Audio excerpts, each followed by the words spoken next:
attention. Excuse me. If I can have everybody's attention for a few moments. We're doing something what we call the unveiling of the old-fashioned New England clam bake. And I'm sure this is a first for many of you. So I'm going to give you a little history lesson and a little tutorial on the actual cooking process, kind of what it takes, what it kind of took for us to get it going today. So as folklore and local legend has it, when the early settlers came to the area, they saw steam coming off the beach. Now what it was the Native American Indians having a clam bake.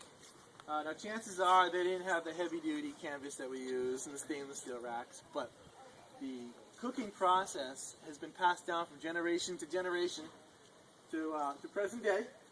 And what we actually did, we came in here this afternoon and we built a bonfire, and what we use for the wood is shipping pallets, and we had a base of 12, so 3 stacks of 4.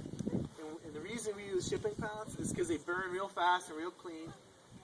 And we put granite rocks, which are fieldstones, which are indigenous to the area, about this big, a nice layer of granite rock right on top, and we throw a few more pallets on top of that, and we literally light it up for about an hour or so until it burns down.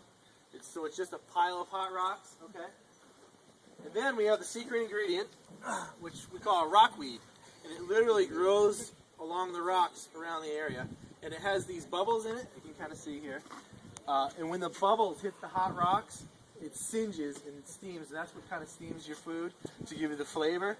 And Sean actually went out at low tide with a few guys in a canoe, about 2 canoefuls, and that's pretty much what it takes for a fire this big. So we put about 2 canoefuls of seaweed on the hot rocks. We then put all the food in stainless steel racks, perforated racks, so it cooks nice and even, and we cover it in. Okay, now the texture of the lobster is a little bit different than if you to boil a lobster at your house. And I compare it to when you slow cook a piece of meat and it should be falling off the bone or whatnot.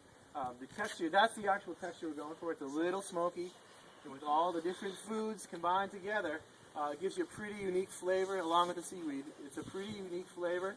Okay, so once we covered it in wet bed sheets, about 20 wet canvas. We let it sit for about 2 hours and we hope for the best.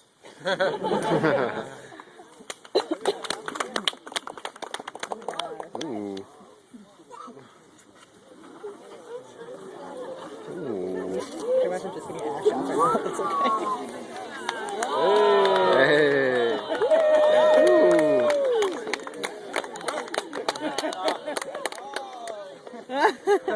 And on the clam bake today, we have corn on the cob, red bliss potato.